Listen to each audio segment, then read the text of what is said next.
Hi Melanie, I'm sorry this is getting to you so late. So my theory about warming up your shoulders is that shoulder mobility depends on two things. One, mobility, which is strength over a range of motion within the joint itself, and then the same is true for the surrounding joints. So for the shoulder, for elbow and wrist, and also for the T-spine. So my shoulder is kind of extensive, my shoulder warmer is extensive because I need all of those to be working in order to be able to lock out overhead. So I actually start with what I know to be called, especially by a guy named Dr. Andrea Spino, controlled articular rotation of each of those joints, where everything else is totally solid, and you're literally moving those joints, just that one joint, slowly and in a controlled way, but putting the joint through its entire range of motion.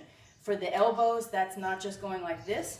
That's actually more of a rotational thing because your elbows actually rotate in about 270 degrees of rotation.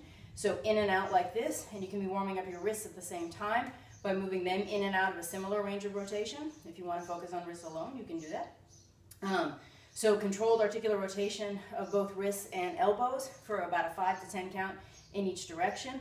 Similarly with the shoulder itself, imagine you're holding a pencil and you're trying to make the biggest possible circle that you can while all the rest of you remain stable. So scapular protraction at the front end of that range of motion.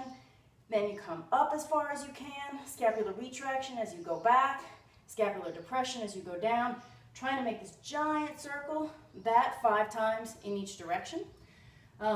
Then rotating the shoulder, the humeral head within the socket itself by going like this.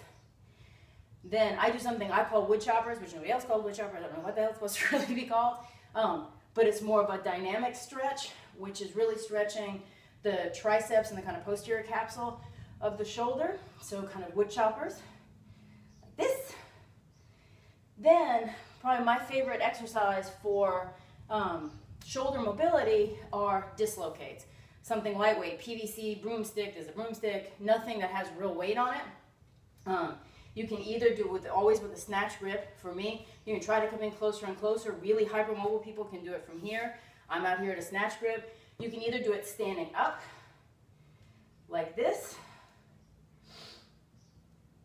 trying to get that range of motion in the shoulder and not hyperextending your back to bring it back like this. Or what's more useful for the Olympic style lifting is to actually get down in a snatch receiving position, kind of round your thorax, because remember you're trying to get range of motion in your thorax too, because that's the proximal joint to your shoulders. Coming up, extending thorax, extending arms, flipping back wrists, bringing arms back, bringing arms all the way to butt, and then just reversing the motion. Up, wrists, arms, then thorax. And doing that 5 to 10 times in either direction. And then for thoracic mobility, doing just a classic cat stretch, literally one vertebra at a time this way, and then one vertebra at a time that way, to try and get a little bit more thoracic range of motion. So all of those help increase, at the end of the day, your ability to do this overhead by allowing your thorax to stay upright and your shoulders to go back, your elbows to be healthy, and your wrists to cock back to hold the bar in that position. Hope that helps.